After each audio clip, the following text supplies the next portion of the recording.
né, e onde eu estou hoje. Vou me apresentar, contar um pouquinho da minha trajetória, porque eu acho que seja interesse também aí dos doutorandos. Eu também sou doutorando, né, vou falar sobre isso. Então, meu nome é Renato Dutra, eu sou mineiro, tenho 38 anos e iniciei minha trajetória fazendo faculdade na UNB, em Brasília, né? Eu me formei em Economia e Relações Internacionais na UNB. E logo depois de ter formado, né, obviamente, na UNB, muitas pessoas vão direto para o setor público. E eu resolvi, naquele momento, embora todos os meus amigos tivessem ido para o setor público, eu falei, eu queria ter uma experiência no setor privado antes.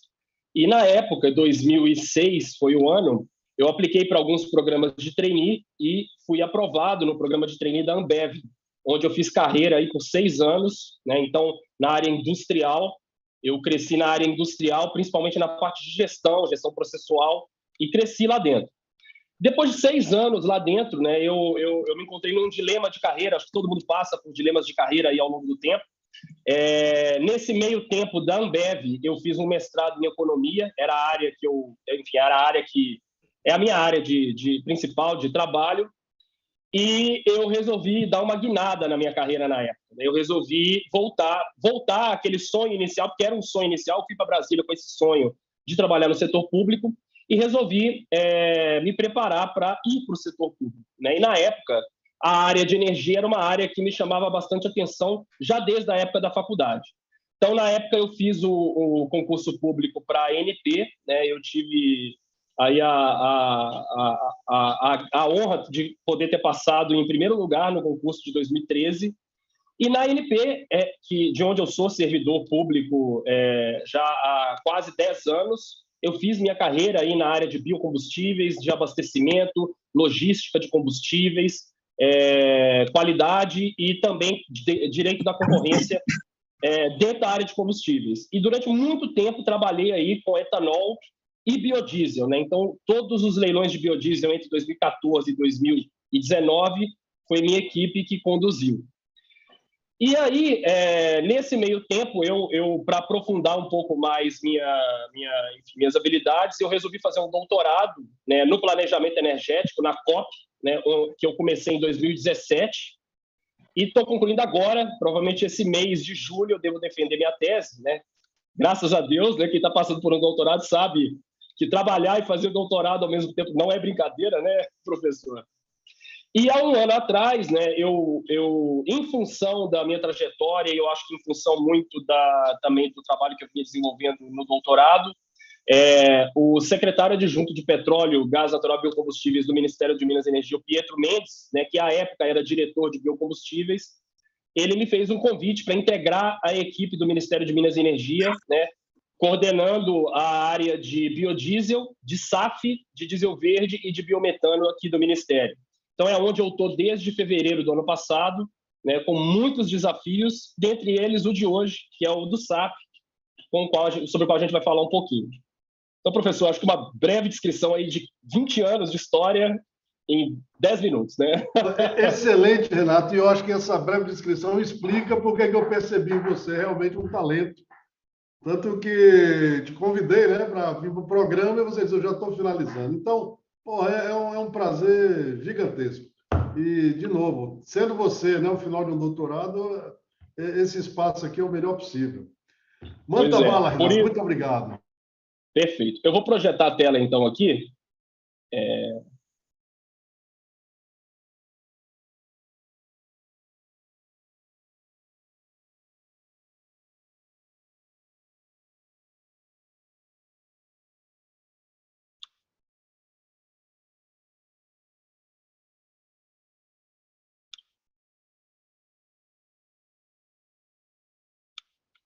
Já está projetada? Acho que já, né? Perfeito, perfeito. Perfeito. Então, eu separei hoje para conversar aqui com vocês sobre um tema que tem sido bastante veiculado aí, principalmente a partir do final do primeiro semestre do ano passado, que é o combustível sustentável de aviação.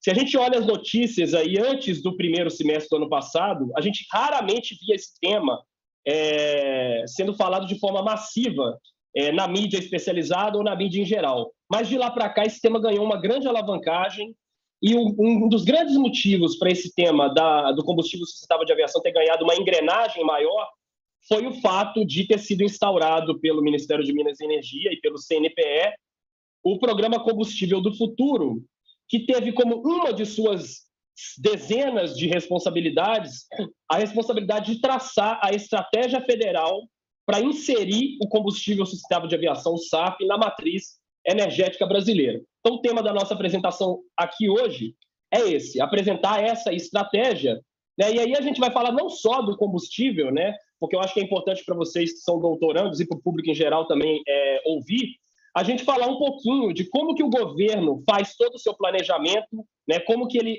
usa ferramentas de gestão, como que ele elabora e traça um plano de uma política pública. E para o caso aqui específico desta política pública sendo desenhada, a gente vai falar aí de toda a cadeia do SAF na matriz energética brasileira, o que a gente enxerga para o futuro.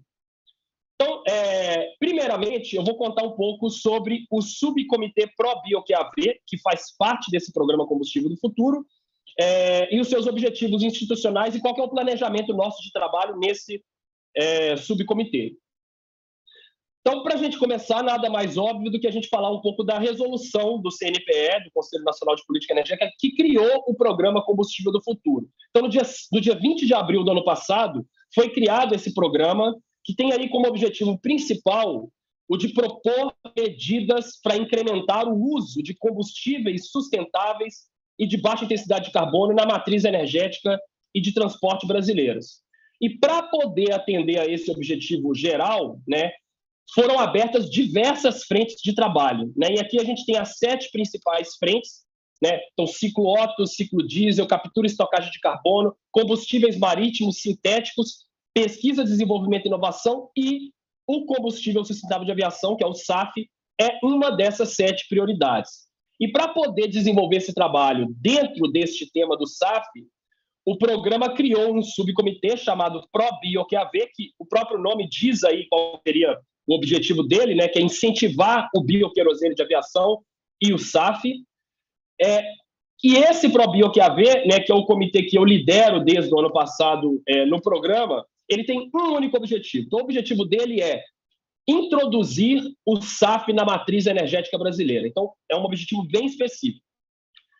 E para a gente poder tentar alcançar esse objetivo, né, a gente, no ano passado, no mês de maio e junho e julho, reuniu mais de uma dezena de ministérios para responder a seguinte pergunta. Para a gente poder alcançar esse objetivo, a gente tem que definir problemas que vão tentar ser resolvidos através de planos de ação.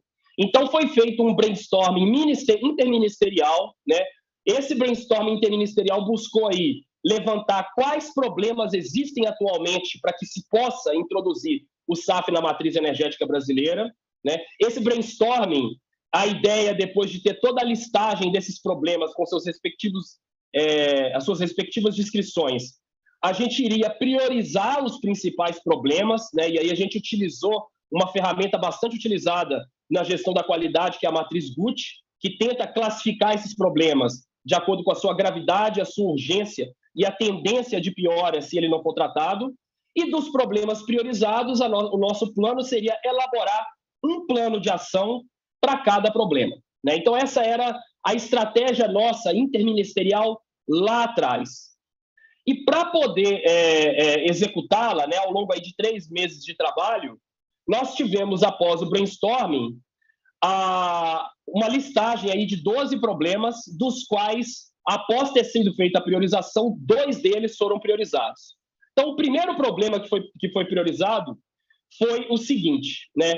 Embora nós tenhamos aí uma série de estudos técnicos sobre a questão de governança, de política pública, de viabilidade econômica e tecnológica para o combustível sustentável de aviação no Brasil, em geral, eles são muito específicos e quando você olha todo o conjunto de estudos que são necessários para se embasar a criação de uma política pública, a gente via que, embora existissem vários estudos bastante específicos e alguns poucos mais gerais, a gente via que a reduzida integração e eventuais lacunas temáticas era um problema para que a gente pudesse formular uma política pública assertiva. Então, esse problema foi um problema priorizado, né? E a gente criou um plano de ação específico para tratar este problema, e eu vou detalhar isso mais à frente. E o segundo problema, né, que, digamos, é um problema chave, é a ausência de um marco legal e de diretrizes para a política pública do SAF, para introduzir o SAF na matriz energética brasileira. Então, a gente sabe que, para a gente ter produção de SAF e comercialização de SAF no país, é preciso que o setor privado invista. Mas sem algum tipo de previsibilidade normativa, é impossível que isso aconteça. Então, esse aqui era o segundo problema que esse subcomitê resolveu tratar, que é propor um projeto de lei e diretrizes para essa política pública no país, que posteriormente teria também aí sua regulamentação infralegal. Então, o ProBioQAV, dentro do Programa Combustível do Futuro, visava atacar estes dois problemas. Cada um deles deu origem a um plano de ação, e eu vou detalhar um pouquinho mais desses planos de ação para vocês nos próximos slides. Começando pelo problema número 1, né? O plano de ação número 1, ele visava tratar aí a ausência de estudos integrados para o SAF, estudos esses que eram necessários para a gente subsidiar a proposta da política pública. E para poder implementar esse plano de ação, a gente teve a ideia de, através do Ministério da Ciência, Tecnologia e Inovação, firmar uma parceria com a GIZ, né, que tem uma grande atuação, muitos de vocês devem conhecer, uma grande atuação aqui no Brasil, através do seu projeto ProQR, que é de combustíveis alternativos sem impactos climáticos. Então, nós firmamos uma grande parceria com o MCTI e com a GIZ e o ProQR, para que eles nos ajudassem, através de suas equipes e equipes de consultores, na elaboração de dois grandes estudos, né? Um primeiro estudo que iria endereçar o tema de um estudo integrado falando da governança e da política pública de SAF no Brasil, mas nesse estudo a gente abordaria aí toda a questão do benchmark internacional, fazer um deep dive em todos os países onde existe alguma política para o SAF, entender que mecanismos eles usam, se eles têm ou não mandato, como é esse mandato, entender as iniciativas brasileiras. Então, a gente tem as iniciativas de âmbito nacional, como a Rede Brasileira do Bioquerosene, a gente tem iniciativas regionais, como a da Plataforma de Bioquerosene da Zona da Mata. Então, esse estudo ele faz um grande raio-x de tudo que existe fora e já existe dentro do Brasil em relação à governança e política pública.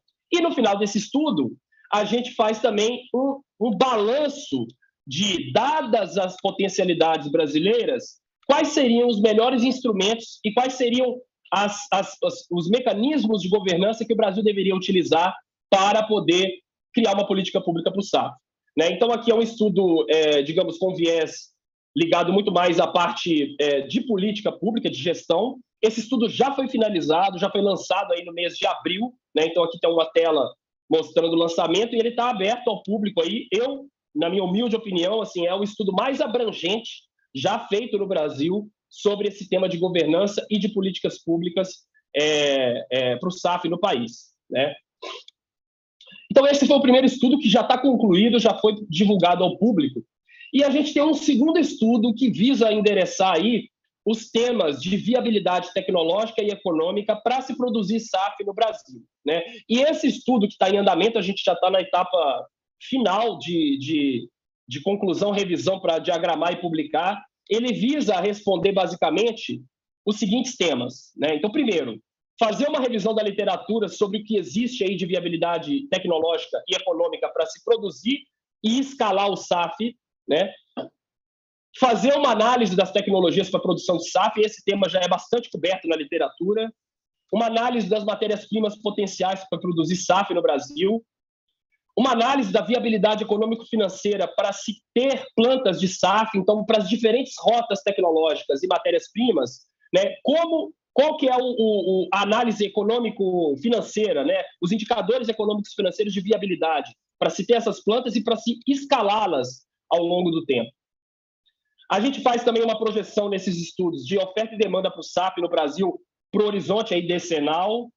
faz uma análise do impacto dessa política pública que eu vou apresentar para vocês sobre os preços do combustível de aviação e das passagens aéreas, que essa é uma grande preocupação, né? O SAF hoje tem um preço maior do que a AV fóssil, então a gente precisa entender nessa projeção qual que é a tendência que nós temos para as diferentes rotas e matérias-primas de impacto no preço final do combustível misturado e nas passagens aéreas. E, por fim, a gente faz aí uma avaliação sobre os mercados de carbono. Esse estudo ele está em andamento, a nossa previsão é que seja finalizado agora no mês de junho deste ano. A expectativa nossa é de lançar, junto com a conclusão do Programa Combustível do Futuro, a conclusão dessa fase inicial, que está prevista aí para o dia 26 de junho deste ano.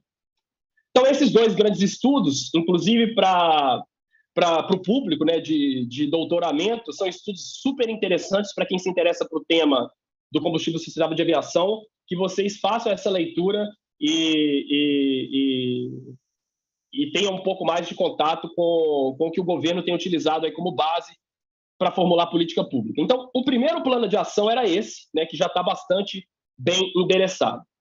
O segundo plano de ação é um plano de ação, digamos, mais robusto, que tem um objetivo único, né? A gente propor um projeto de lei e propor diretrizes de política pública para se introduzir o SAF na matriz energética. E é importante a gente, antes de falar disso, fazer um adendo, né?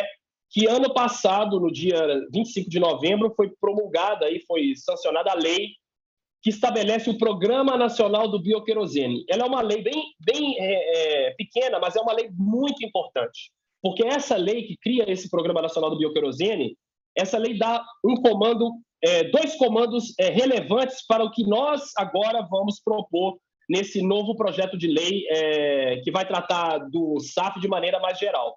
Ela traz aí o seguinte comando no artigo 3º. Ela traz que toda a pesquisa, a produção, a comercialização e o uso, ou seja, toda a cadeia ligada ao SAF, ele vai ser fomentado a partir da destinação de recursos de agências e bancos de fomento federais, né, em condições especiais para projetos dessa área, então projetos de pesquisa e desenvolvimento e projetos de produção, né, e também incentivos fiscais federais, provavelmente aí em PIS e COFINS. Então, isso daqui é muito importante, porque para uma indústria nascente, a gente ter esse tipo de comando legal já é um grande ponto de partida. Então, feito esse adendo, a gente resolveu começar os trabalhos no mês de agosto, e aí lembrando, né, nós fizemos todo aquele brainstorming, listamos os problemas, priorizamos no âmbito ministerial, interministerial, né, vários ministérios. E aí a gente chegou já com os problemas priorizados, com a seguinte, sabendo que tinha que resolver esses problemas, mas a gente precisava criar um subcomitê, que é o Subcomitê Pro-Bio-QAV, e nós resolvemos pensar uma estratégia. Como que nós vamos implementar este plano de ação de introduzir o SAF na matriz energética brasileira? Então, o primeiro ponto foi o seguinte, nós não podemos fazer isso sem uma ampla participação social. Trazer para a mesa do comitê todos os setores que afetam ou são afetados de alguma forma para o tema do SAF. Então, nós criamos o subcomitê e fizemos aí um convite para um grande número de representantes, né? E eu vou citar aqui brevemente, né? Participaram do Pro-Bio-QAV órgãos governamentais, agências reguladoras, operadores aeroportuários, fabricantes de combustíveis, de biocombustíveis, associações representativas desses setores, distribuidores, empresas aéreas, associações de empresas aéreas, organizações internacionais, consultorias especializadas. Então, a gente teve um leque de stakeholders que nos ajudaram de maneira muito direta a construir o que foi proposto nesse projeto de lei. Então, a gente resolveu, a partir de um conjunto de reuniões com esses atores, colher desses atores contribuições. Essas contribuições foram várias, eu vou mostrar no próximo slide para vocês. A gente teve, então, um trabalho de organizar e sistematizar essas contribuições em pilares temáticos. Esses pilares temáticos, dentro de cada um deles, foram enunciadas premissas, tá? essas premissas que foram enunciadas foram aprovadas pelo grupo, aprovadas pelo Programa Combustível do Futuro, né, e foram divulgadas para o público no mês de janeiro. E aí a ideia, de uma forma já organizada, foi a gente elaborar uma proposta de projeto de lei, né, que endereçasse as premissas que tinham sido aprovadas no âmbito do subcomitê com a ampla participação social. Então, essa era a estratégia de trabalho na qual a gente veio trabalhando aí desde agosto do ano passado. Então, aqui, nessa tela, só para vocês terem uma dimensão, a gente teve aí dezenas de instituições participantes, e aqui eu estou plotando nessa imagem apenas aquelas que formalmente resolveram vir ao subcomitê e trazer contribuições formais, apresentar, trazer documentação. Então, todas essas instituições que constam aí, que cobrem todo aquele rol de áreas que eu comentei, eles estiveram conosco no subcomitê ProBio-QAV, trazendo contribuições assim, de maneira muito clara, tanto através de apresentação, quanto através de documentações, relatórios e estudos que eles consideravam relevantes para serem considerados da política pública. E todo esse trabalho aqui deu origem aí a 10 grandes reuniões de trabalho, mais de 60 agentes participantes por reunião. Isso é uma coisa muito interessante, professor Gonçalo e demais que estão assistindo. É muito comum, quando você cria grupos de trabalho no governo e chama o público, que no início você tem uma participação muito alta, mas depois ela vai caindo. E aqui no ProBio-QAV, isso não aconteceu. Nós tivemos uma participação regular e bastante expressiva em reuniões de trabalho, com mais de 60 participantes por reunião. Imaginem conduzir uma reunião com mais de 60 participantes, né? É muito difícil, né? Dar aula, né, para 60 alunos já é difícil, imagina com participantes de empresas e instituições de várias áreas.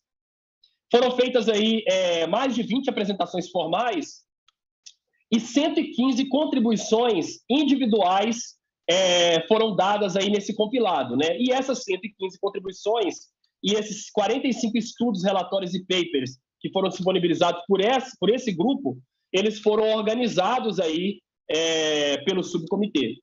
E aí, para a gente poder construir as premissas de trabalho, as premissas que a futura política pública deveria atender, a gente utilizou aí essas 115 contribuições dos agentes, todo o benchmark internacional que foi feito nesse estudo de governança e políticas públicas que eu comentei que foi lançado pela parceria com a MCTI, com a GIZ e com a iniciativa ProQR no mês de abril, toda a literatura nacional e internacional que já foi produzida sobre o tema, e também com base nas análises de viabilidade tecnológica e econômica desse segundo estudo que vai ser lançado agora no mês de junho, nós construímos os seguintes pilares para a política pública, né? A gente definiu que a política pública deveria ter uma base, né, que é regras de governança e ampla participação social para sua formulação, que é o que a gente está executando através do subcomitê ProBio-QAV, mas que a política pública deveria ter 5 grandes pilares para que ela tivesse êxito. E é importante a gente mencionar que esses 5 pilares, quando a gente olha o benchmark internacional, são pilares entendidos como os necessários para que você crie uma indústria e um mercado nacional do SAF num determinado país. Então, os 5 pilares, eles são ter um mandato, né? Então, o mandato ele pode ser feito de diversas formas. E aí a gente resolveu, através desse pilar do mandato, tentar construir regras que fossem as mais eficientes possíveis para o mercado. Mas o mandato é um pilar fundamental. O segundo pilar importante é o do CORSIA.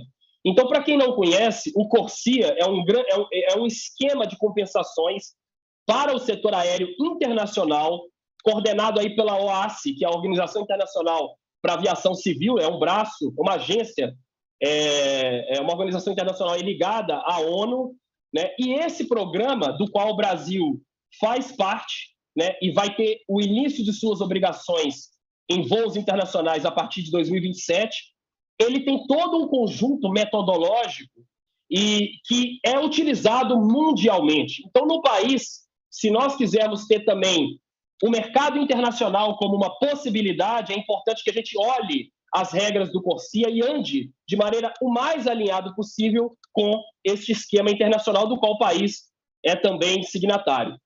Terceiro pilar importante é o pilar de qualidade e certificação, né, do combustível e das plantas produtoras. Obviamente, um combustível de aviação ele tem especificações que, dado o próprio risco de segurança, né, de uma aeronave, é fundamental que os quesitos de qualidade sejam muito bem definidos e muito bem monitorados, né, que fica a cargo aí da agência reguladora do setor, a ANP.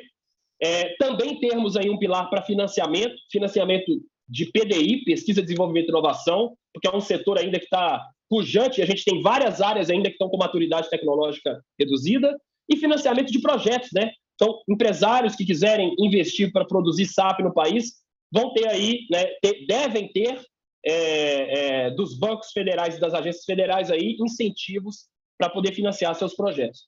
E o último pilar, que é também um pilar fundamental, tributação. Então, a gente precisa ter aí incentivos fiscais federais, como a própria lei do ano passado já deu um comando expresso, e também no âmbito estadual, né, a gente ter uma interlocução, né, com o CONFAZ, no sentido de pleitear, né, obviamente isso é competência dos órgãos fazendários estaduais, mas pleitear por todo esse objetivo da política pública, que, pelo menos em termos de ICMS, o SAF tenha uma tributação inferior ao do seu concorrente fóssil, né? Porque a gente acha que, se isso ocorrer, na visão do Ministério de Minas e Energia, isso já é uma entrega muito importante para esse setor.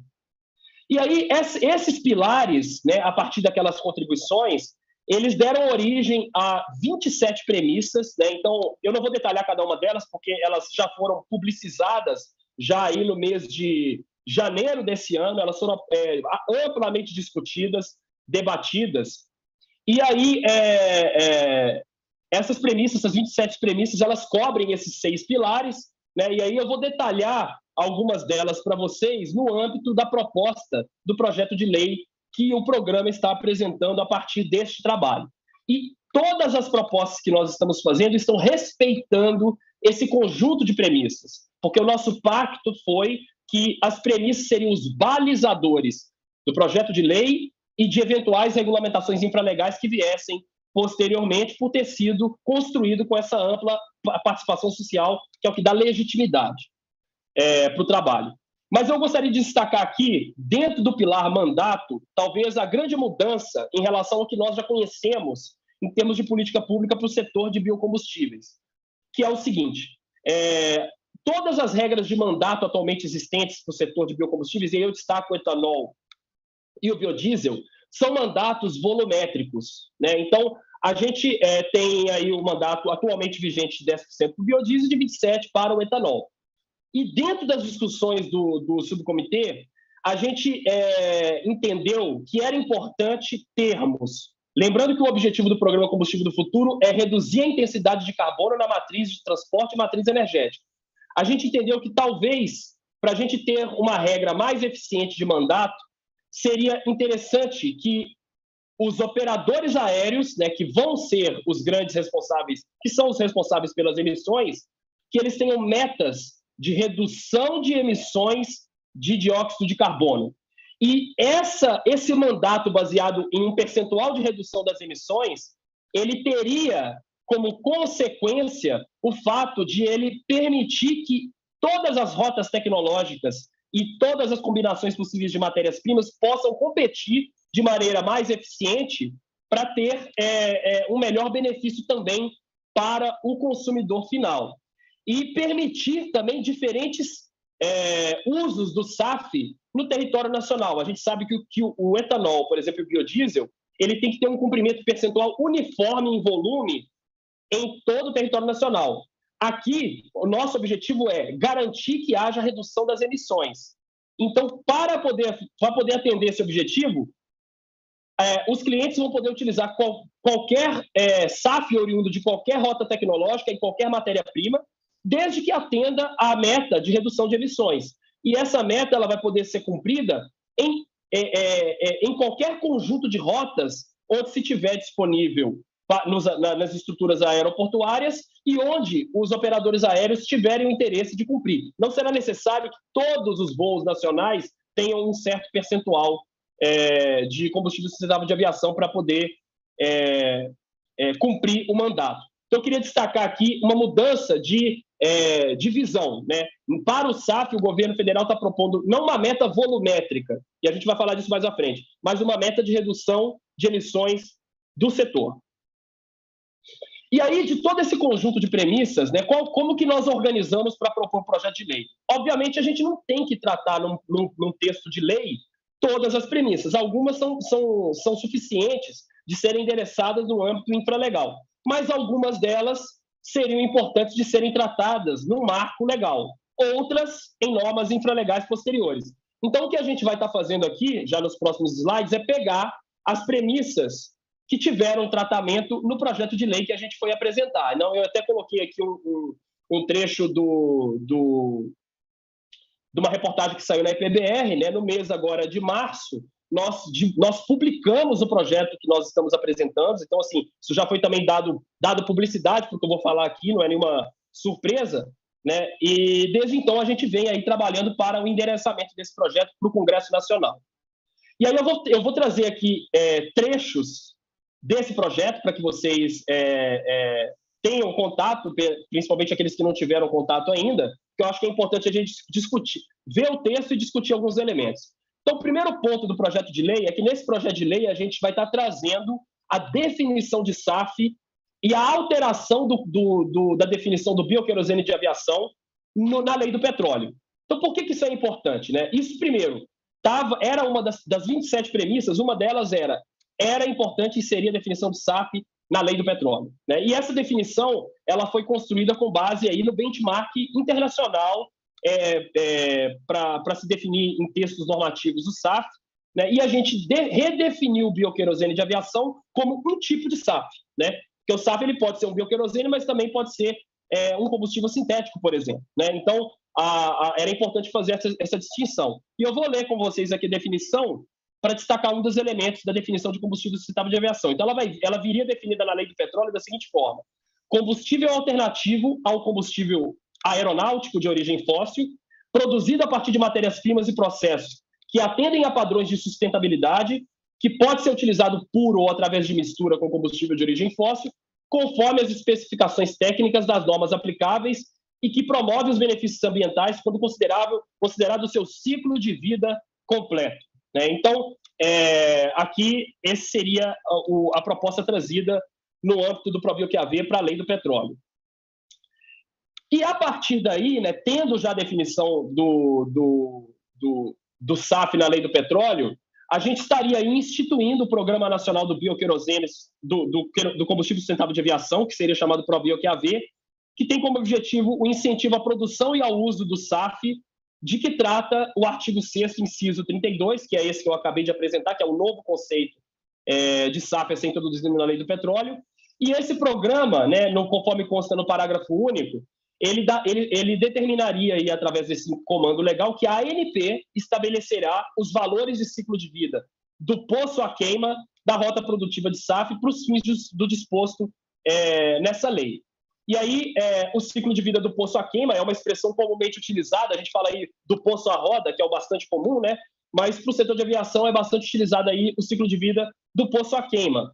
E a ANP, né, como agência reguladora e como uma das guardiãs do programa RenovaBio, onde o SAF estará inserido, então é importante a gente mencionar que o SAF ele já tem previsão, né, o bioquerosene e o SAF tem previsão já no âmbito do RenovaBio, e toda análise de ciclo de vida vai ser no Brasil desenvolvida no âmbito do programa RenovaBio, né? E aí a gente tem a seguinte pergunta, né? A gente tem todo um comando internacional de ciclo de vida para o SAF, já em andamento, assim, já pronto e em desenvolvimento e melhoria, no âmbito daquele programa que eu mencionei, que é o programa do CORSIA, né? Então, existe já inclusive para países, né? O Brasil tem diversas linhas já determinadas de valores de ciclo de vida para rotas tecnológicas e matérias-primas no programa do CORSIA. Então, a gente tem essas análises de ciclo de vida realizadas lá fora, e a gente tem as análises de ciclo de vida que vamos fazer para o âmbito do SAF no programa RenovaBio. E aí surge o seguinte debate, né? Uma das premissas aprovadas foi a de avaliar a possibilidade de alinhar para o SAF metodologicamente as análises de ciclo de vida do CORSIA e no RenovaBio. Para quê? Por quê? A gente entende que isso é relevante por 3 motivos. Primeiro, porque o SAF é uma commodity, né? Então, as especificações de qualidade, elas são padronizadas. Então, um SAF produzido e certificado em qualquer lugar pode ser utilizado em qualquer lugar do mundo. O mercado é global e é amplamente conhecido que o Brasil, em termos de parque industrial potencial para produzir SAF, é um grande país que pode ser aí um supridor internacional. Então, se a gente enxerga que o Brasil pode, inclusive, ter um mercado internacional como um cliente, né, e que isso sirva também de incentivo para ampliar o parque industrial que a gente espera ter, é importante que a gente siga regras internacionais, porque fora do país, somente se aceitará um SAF produzido aqui se ele seguir metodologicamente análise de ciclo de vida aprovadas internacionalmente no âmbito da agência da OACI, né, da Organização Internacional da Aviação Civil. Segunda coisa importante, né, que eu até já mencionei, é que esse alinhamento ele permitiria que o Brasil aproveitasse o seu potencial em âmbito global, né, aproveitando as oportunidades também de ter o mercado internacional como seu cliente. E também, um ponto importante, né, permitiria que as empresas aéreas brasileiras pudessem cumprir suas obrigações nacionais e internacionais usando o mesmo SAF. Então, vou dar um exemplo. Se nós tivermos no Brasil uma análise de ciclo de vida com uma metodologia desenvolvida num certo caminho, e lá fora a metodologia para essa rota tecnológica e essa matéria-prima seja outra, se uma empresa aérea brasileira, por exemplo, a Latam, comprar o SAF para abater o seu compromisso nacional e ela tiver compromissos internacionais do CORSIA, ela não vai poder utilizar esse SAF brasileiro se esse SAF não tiver sido desenvolvido em sua metodologia de análise de ciclo de vida conforme a metodologia internacional. Então, aqui, o nosso grande ponto, e essa premissa ela é muito clara, ela não é, e é importante a gente deixar isso bem claro, não é adaptar o RenovaBio ao CORSIA. Muito pelo contrário. A nossa estratégia aqui não é fazer com que o RenovaBio seja integralmente adaptado ao CORSIA. É tentar exatamente também fazer um fluxo contrário, né? Nós desenvolvemos a metodologia porque quem sabe mais das potencialidades de aplicar rotas tecnológicas com matérias-primas que são, às vezes, específicas do caso brasileiro, quem sabe mais desenvolver essa análise de ciclo de vida para o caso brasileiro do que nossos cientistas, né? Então, é muito mais fácil nós, através aqui da metodologia, desenvolver nacionalmente e tentar pleitear no âmbito do CORSIA, no âmbito da Organização Internacional da Aviação Civil, no comitê específico para isso, né? Nós temos uma delegação brasileira.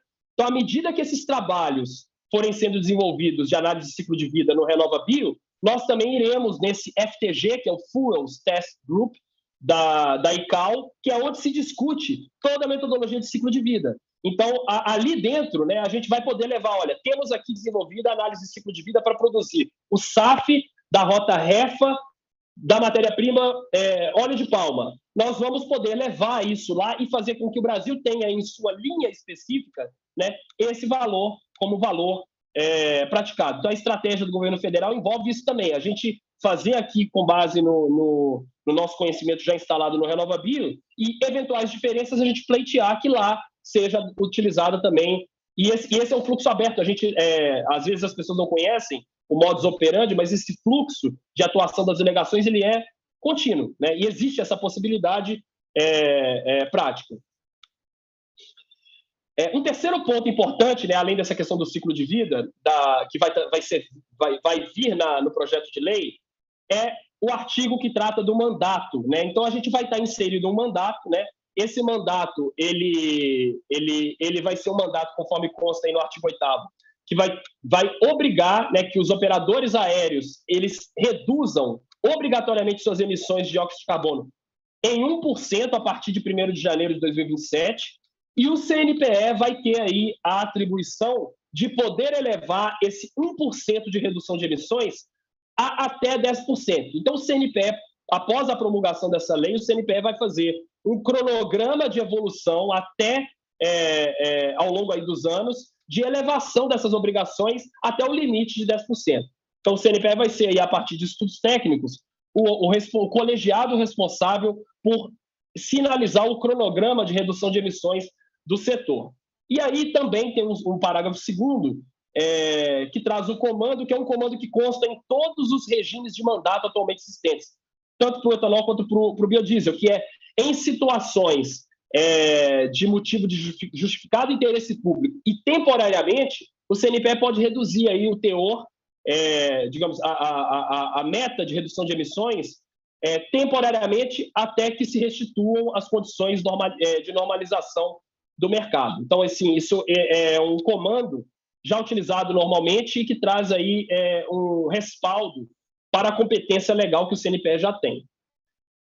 E aí é importante a gente mencionar o seguinte: o mandato, como eu mencionei, ele não é baseado em volume, né? Ele é baseado em redução de emissões do setor aéreo. E os números podem parecer números um pouco confusos ao primeiro contato, mas eu vou nos próximos slides detalhar, fazer um exercício com vocês, né? Então, primeira coisa importante, esse mandato ele é baseado em redução de emissões e não em volume. Ele permite que você utilize todas as rotas tecnológicas aprovadas pela ANP e pela STN, que é a Associação Internacional aí de regras de qualidade para o setor de combustíveis também. A gente vai permitir, essa regra também permitiria que se utilizasse diferentes teores de SAF no território nacional, sem exigir que fosse o mesmo percentual em todo o Brasil. Então, isso reduz em muito, né, uma preocupação trazida bastante pelo setor consumidor e pelo setor de distribuição, da questão do passeio logístico, né, da gente ter que transportar SAF ao redor de todo o país para tentar atingir um percentual fixo, né? Isso era uma coisa que do ProBioQAV foi bastante debatido e entendido que seria necessário evitar. Também fazer com que essa meta ela fosse abatida pelos operadores aéreos através aí do consumo de SAF. Então, o SAF seria o responsável por ser contabilizado para que essa meta fosse alcançada pelos operadores. Também atende à premissa de dar flexibilidade ao CNPE na política pública, né? Então, o CNPE vai definir o cronograma e vai ter a possibilidade de, temporariamente, em caráter excepcional, né? É uma exceção, se for necessário, reduzir o mandato e definir as responsabilidades de cada órgão, né? E outra coisa importante é que também, diferente dos outros mandatos, né, o grande objetivo do mandato é a gente ter um incentivo para que o mercado se desenvolva, né? Então, a gente está colocando aqui um mandato com um prazo de vigência de 10 anos. Né? E esse prazo de vigência ele tem diversas razões, né? Primeiro, ele duraria de 2027 a 2037. Então, o primeiro grande motivo é que a lei da liberdade econômica ela traz comandos no sentido de que reservas, né, de mercado elas têm que ter um prazo aí de validade, né? Então, assim, a gente tem que criar as condições para o mercado se desenvolver e que depois ele tenha condições de continuar posteriormente. Também esse prazo, ele advém do próprio CORSIA, que também tem um prazo final. O esquema ele vai até o ano de 2035. E também a gente tem aí diversos estudos que mostram, né, um deles da própria IATA, que mostra que a partir de 2035 nós devemos ter uma curva do custo do SAF aproximando-se do custo do QAV fóssil. Então, isso também é uma coisa que já traz a competitividade por natureza, né? E a gente acredita aí que com a escalabilidade da produção, seus custos médios vão reduzir e a tendência é que o custo também seja mais competitivo ao longo do tempo em relação ao QAV. E aí eu queria fazer aqui 2 grandes exercícios, né? Então, com vocês, né? Então, se a gente fizesse aí uma combinação de todas as rotas e matérias-primas, né? E tentasse ver qual é o volume, se eu fosse transformar esse mandato de redução de emissões em mandato volumétrico, né? Qual que seria o volume de SAF necessário para se atender a essas metas de redução de emissões? Então, lembrando aí que o QAV fóssil tem em termos de gramas de CO2 por megajoule, né, emissões por energia, de 89 gramas por megajoule, o QAV fóssil. Então, quando a gente pega todo o conjunto... Aqui eu trouxe alguns, tá? Tem, enfim, dezenas. Algumas combinações de rotas com matérias-primas. E eu olho as emissões em gramas de CO2 por megajoule, né, a gente vê que tem uma grande variabilidade, não é? Então, quando a gente... Primeira coisa importante, quando a gente coloca que a meta vai ser redução de emissões, e aqui a gente tem diferentes eficiências em termos de abater as emissões pelas rotas e matérias-primas que estão postas, a gente vai poder incentivar aí a competição, porque, eventualmente, para eu atender um mandato de redução de emissões com uma rota que tenha menor eficiência em termos de redução de emissões, eu vou precisar de um volume maior. Então, nesse exercício, olha que interessante, para uma meta de 1% de redução de emissões, eu teria essa variabilidade aqui de SAF necessário. Então, por exemplo, uma empresa que quisesse usar SAF oriundo da rota REFA por óleo de soja, para atender uma redução de emissão de 1%, ela precisaria utilizar 4,1% em volume no seu QAV, né? Já se ela for utilizar, por exemplo, na rota REFA de UCO, né, que é o óleo de fritura utilizado, esse volume seria de 1,2%. Fazendo essa equivalência aqui também para o volume máximo que a lei traria, né, a gente tem aí, olha que interessante, volumes para metas de redução de 10% em emissões, a gente tem aqui volumes que poderiam ser de 10% até 41,2%. Então, isso daqui dá um retrato da potencialidade de competição das rotas, né, para se atender ao mandato. E uma outra pergunta importante, né, e aqui, até, professor Gonçalo, esse slide eu fiz especificamente para essa apresentação de hoje, ele não estava no Congresso de Natal, que seria o seguinte: se a gente continuasse esse exercício, né, e respondesse a pergunta do impacto no preço da passagem aérea, porque é uma grande preocupação, passagem aérea já é cara, o combustível de aviação é um dos principais responsáveis aí pelo custo de uma empresa aérea, né? E existe essa preocupação de, se usar mais SAF, vai aumentar mais o preço da passagem para o consumidor final. Então, a gente fez aqui um exercício, né, que vai constar, inclusive, no estudo que vai ser publicado agora no fim do mês, possivelmente, de 3 rotas. Então, nós pegamos e fizemos o seguinte: se a gente pegar algumas rotas, né? Então, aqui eu trouxe 3, né? A rota REFA do óleo de soja, a TJ com etanol e REFA de óleo de fritura utilizado, né? A gente pegando aí quantos gramas de CO2 ele emite por megajoule, né, e o quanto que isso reduz de emissões em relação ao QAV fóssil, para terem uma ideia, se a gente pegasse e tivesse um mandato de 1% de redução de emissões e de 10% e olhasse hoje, tá, o retrato de hoje, olhando o preço do QAV, as cotações internacionais de SAF, o câmbio, o quanto que isso geraria de aumento do preço da passagem aérea. Então, olha que interessante. Se eu usasse aí a rota REFA e tivesse uma meta de 1% de redução de emissões, isso hoje aumentaria a passagem aérea em 1%. Se fosse da rota REFA a partir da matéria-prima óleo de fritura utilizado, isso geraria um impacto de 0,3%. Então, reparem que o impacto no preço da passagem aérea, ele não é um impacto assim extraordinário. Então, é um primeiro mito que é importante a gente quebrar, né? Olhando no limite, né? Então, agora, pegando aí um mandato de 10%, né? A gente olhando aí a primeira rota e matéria-prima, 10% de redução de emissões para essa rota teria um impacto de 11% no preço das passagens aéreas. Mas por quê? Porque, como ela reduz menos as emissões, precisaria de um volume maior. E é por esse motivo que geraria esse impacto. Mas olha as outras rotas e matérias-primas, os diferentes impactos que elas geram. Então, também aqui, isso reforça o argumento de que uma competição de rotas será fundamental aí para também gerar benefícios ao consumidor. Então, esse é um segundo exercício importante que a gente queria fazer para vocês entenderem a importância dessa mudança de mentalidade na regra de mandato. Também nessa lei, a gente vai estar trazendo a definição do papel da ANAC, né? A ANAC, ela vai ter uma grande responsabilidade de fazer a verificação do cumprimento das reduções de emissões pelo setor aéreo e fiscalizar esse cumprimento aí ao longo do ano. E também a ANAC, ela vai ter aí a possibilidade de, a partir da meta determinada pelo CNPE, a meta de redução de emissões, né, o cronograma, ela vai poder eventualmente dispensar eventuais operadoras aéreas do cumprimento individual se ela tiver emissões anuais inferiores ao que digamos, um hurdle, né, um patamar que a ANAC vai definir como um patamar abaixo do qual não será necessário, e se não houver SAF, acesso ao SAF em nenhuma das rotas daquele operador aéreo. Então, a ANAC vai ter esse papel regulatório também.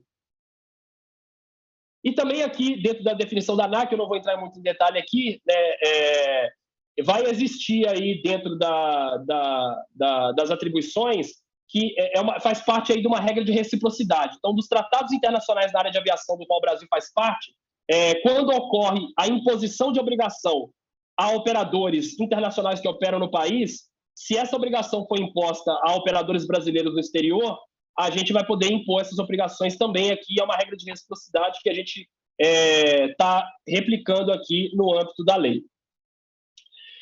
E aí, assim, dado esse contexto do que a lei vai estar trazendo, que são as regras gerais, e aí eu reforço que a gente não está tratando todas as premissas no projeto de lei, a gente está trazendo aqui mais as premissas principais. Então, tudo isso que eu falei para vocês aqui cobre 10 das 27 premissas. Então, é um conjunto bastante relevante. Então, em termos de regras de mandato e de divisão de responsabilidades, isso é o que o governo vai estar apresentando. Mas eu queria falar com vocês também aqui um pouco sobre o financiamento, né? O pilar financiamento da política pública. Então, eu trouxe para vocês no início da apresentação que a lei do Programa Nacional do Bioquerosene já trouxe o comando direto que o governo vai fomentar, né, pesquisa, produção, comercialização e uso do SAF via recursos de agências e bancos de fomento e via incentivos fiscais. Então, em termos de destinação de recursos de agência e bancos de fomento, né, uma das premissas do ProBioQAV era essa: estabelecer diretrizes governamentais para financiamento de projetos de produção e projetos de PDI.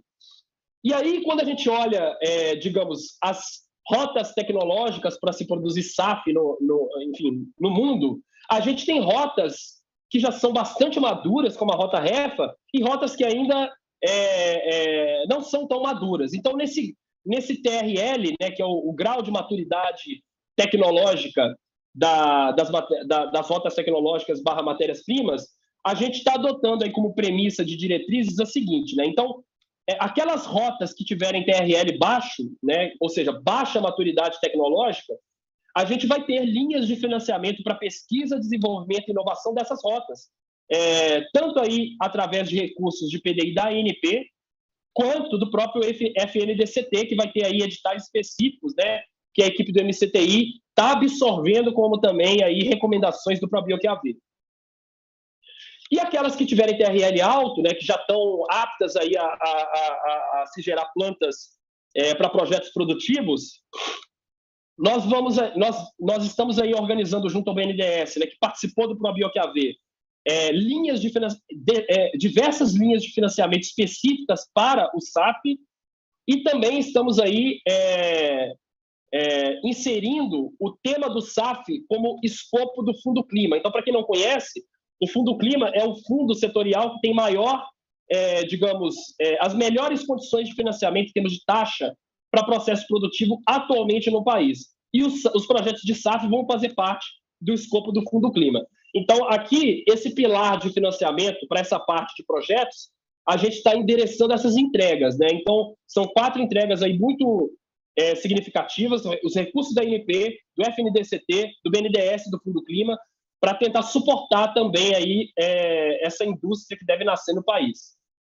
Então, aqui, só para vocês terem uma ideia, né, das linhas de financiamento que já estão validadas no BNDES, né? Então, a gente tem aí linhas de financiamento para crédito padrão, crédito incentivado, investimento, linhas não reembolsáveis, todas essas que já vão poder ser aplicadas para o SAF.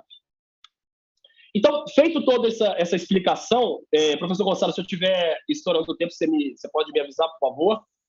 Já indo aqui para a reta final da apresentação, eu não queria deixar de falar de próximos passos, né? E dentre esses próximos passos, mencionar o pilar tributação, né? Que é o pilar que a gente entende que é fundamental e que a gente não está tratando nessa entrega específica, mas que vai entrar na agenda de trabalho em breve, né? Então, primeira coisa importante na tributação é a gente criar essa classificação fiscal para o combustível sustentável de aviação, que não existe, né? Qualquer operação comercial de um produto, para ocorrer, tem que ter uma classificação fiscal. A gente vai trabalhar aí fazendo interlocução junto ao CONFAS para que sejam definidas regras de ICMS que atendam a essa premissa de que o ICMS do SAF, para que a política pública tenha também aí uma contribuição para o êxito, é importante que o ICMS seja menor do que o do combustível fóssil.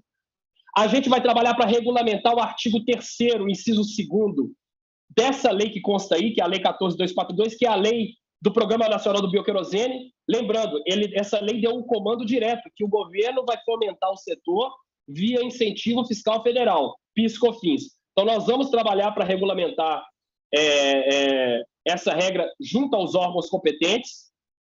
E também avaliar a possibilidade de incentivar o uso de matéria-prima da agricultura familiar dentro do escopo que seja possível nesse programa que está sendo proposto, né? Inclusive também aí através de incentivo fiscal. A gente sabe que os programas de agricultura familiar, principalmente no setor de biodiesel, um dos instrumentos é exatamente dar condições fiscais, né, de PIS/COFINS melhores para quem compra da agricultura familiar. Então também aqui a gente colocou no pilar tributação, porque a gente acha que através desse instrumento também pode ser uma boa estratégia, né? Então aqui é o comando da lei do ano passado que já nos traz essa obrigação de criar esses incentivos fiscais.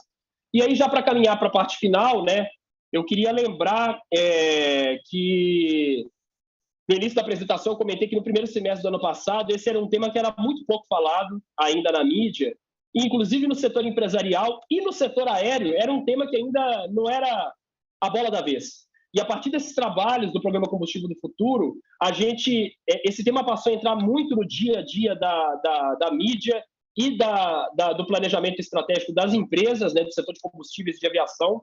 E a gente já teve aí, desde o início de meados do ano passado até agora, 3 anúncios, olha que importante, né? 3 anúncios de empresas que se mostraram interessadas a criar biorefinarias no Brasil. Então aqui eu trouxe um primeiro slide, no qual a gente tem aí, por exemplo, a iniciativa da BBF Biofuels em um consórcio com a Vibra Energia para produzir SAF e HVO em uma biorefinaria que seria instalada na Zona Franca de Manaus, a partir do óleo de palma plantado e colhido no zoneamento agroecológico da palma, que é assim, um grande programa em que você teria a origem da matéria-prima oriunda apenas de áreas já degradadas. Então, esse é o primeiro projeto, né? Um projeto que foi um projeto criado em uma parceria de um produtor com um distribuidor, né? Então, olha que interessante. E que já foi anunciado aí já há algum tempo. Também eu queria destacar a Petrobras, que incluiu no seu planejamento estratégico de 2022, 2026, né, construir uma planta dedicada aí de capacidade produtiva aí considerável para produzir HVO e bio-QAV, né? Então, é um segundo anúncio aí importante, né? A Petrobras entrando no setor de biocombustíveis, digamos assim, avançados, importante anúncio, né? Também queria destacar aqui, né, que nesse meio tempo, as próprias empresas aéreas, então aqui, por exemplo, a Gol, defendendo aí que o mandato, né, para o SAF seja em redução de emissões, e a Latam, por exemplo, anunciando que já ela própria vai consumir 5% de SAF até 2030 e com preferência produzida na América do Sul. Então, olha a importância que essa política pública ganha também aqui, já que as próprias empresas estão desafiando, né, se desafiando a consumir mais SAF ao longo do tempo. E, recentemente, né, bastante interessante aqui, a Raízen anunciou que planos de entrar também na construção de biorefinarias. É uma empresa que, pelo que já foi veiculado, entraria, por exemplo, através da rota de produção a partir do biogás, o que é super interessante, produzir SAF a partir do biogás. Olha que projeto interessante. E destacaria, diferente do primeiro que eu apresentei, o que traz novamente a importância que se definir a regra de mandato em redução de emissões tem para que você crie uma competição, né? Uma competição que vai ser sadia aí para se ter um parque industrial robusto no país. Então, o que eu queria é uma apresentação bastante densa, né? Tentei resumir aqui 1 ano de trabalho e espero que tenha sido interessante para o público também. Professor, passo a palavra.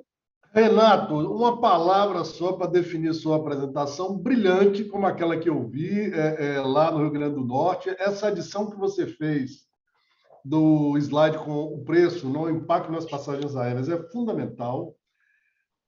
Eu sinto demais que a gente não tenha tempo, porque tem um monte de pergunta, e eu vou rapidamente fazer essa pergunta para você. E vou... Primeiro, o Fabrício pergunta por que a CNT não enviou contribuições, ou eles apenas acompanharam as discussões. O Marcelo Galto, que é da Petrobras, que está nesse projeto aí que você acaba de mencionar, né? Ele fala, né, da questão da cadeia de custódia e rastreabilidade do CORSIA, que não está no RenovaBio, né? Se há perspectiva que o RenovaBio comece a ter essa mesma exigência. Você falou aí da Latam, né? Da Gol, o pessoal da Azul ficou com ciúme aqui, viu? E o Diogo Youssef está me pedindo para que você envie essa sua super apresentação, né? A ele, estamos aí começando as conversas com a Azul. Eu acho que a Azul, muito em breve, vai estar aí dentro desse mesmo grupo. E o Fabrício reclama aqui que a cobrança nas passagens, das bagagens, né, já está levando o consumidor a compulsoriamente contribuir aí com a redução das emissões. E eu queria comentar o Booking Claim, como é que se diz, que você depois explicasse um pouco melhor os SAFs que não são bioquerosene, né, mas você começou já a mencionar. Renato, eu sinto realmente demais que eu tenho agora uma reunião grande com o pessoal, os colegas do Cimatec, inclusive o SAF deve estar dentro dessa conversa, mas olha, eu lhe parabenizo aí o Pietro, né, por ter você aí no time, a ANP, rapaz, a ANP é uma instituição incrível, tenho muitos amigos lá dentro, amigos de altíssimo nível, e vejo que você aí está seguindo na linha. Foi um prazer realmente, Renato, muito grande, avisando, né, aos colegas que isso aqui está gravado no YouTube. E, Renato, se você não se importasse em me enviar a apresentação para que eu pudesse compartilhar com o pessoal, com os alunos do curso e também com esses colegas, eu te agradeceria demais. Perfeito, eu compartilho a apresentação, professor, e essas perguntas, respondo eu agora? Eu vou enviar para você todas elas. Perfeito, eu respondo individualmente. Eu vou enviar para você e é isso. Carolina da RSB também mandando os parabéns por essa excelente apresentação. Renato, amigo, um show mesmo. Muito obrigado e estamos juntos aí. Vocês sabem, a gente está também pensando em trabalhar no Sertão aí. Eu acho que o Sertão vai ser um grande provedor aí de SAF, né?